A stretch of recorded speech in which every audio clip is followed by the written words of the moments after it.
महाराज कृष्णदेव राय को तेनालीराम से बेढंगे सवाल पूछने में बड़ा ही आनंद आता था।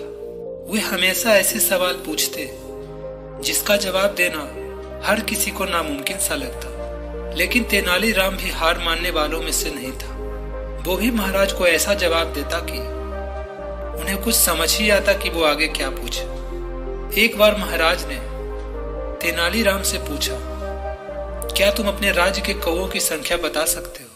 तेनालीराम ने कहा, जी महाराज, मैं बिल्कुल बता सकता हूँ।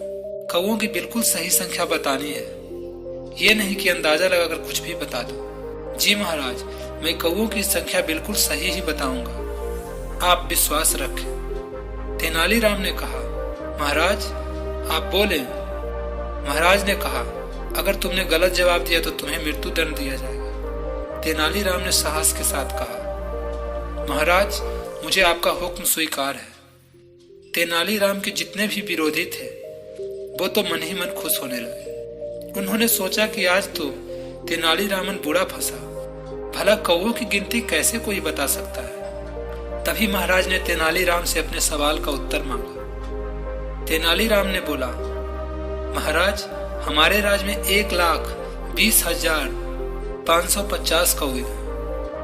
महाराज ने आश्चर्यचकित होकर पूछा, क्या हमारे राज्य में इतने कौवे हैं?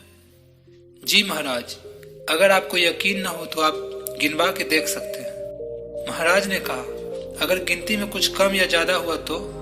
ऐसा हो ही नहीं सकता महाराज, क्योंकि अगर ऐसा हुआ भी तो अवश्य ही हमारे राज्य के कुछ कौवे अपने रिश्तेदारों से मिलने दूसरे राज्य में गए होंगे, या फिर दूसरे राज्य के कुछ कौवे हमारे राज्य में अपने रिश्तेदारों से मिलने आए होंगे। इस स्थिति में तो कौवों की संख्या कम या ज्यादा हो सकती है, वरना तो बिल्कुल नहीं। तेनालीराम का उत्तर सुनकर महाराज निरुत्तर हो गए। तेनालीराम के विरोधी हाथ मलते रह गए, क्योंकि तेनालीराम ने उनकी खुशी पर पानी जो फेर दिया था। वीडियो के अंत तक बने रहने के लिए आपका बहुत बहुत धन्यवाद।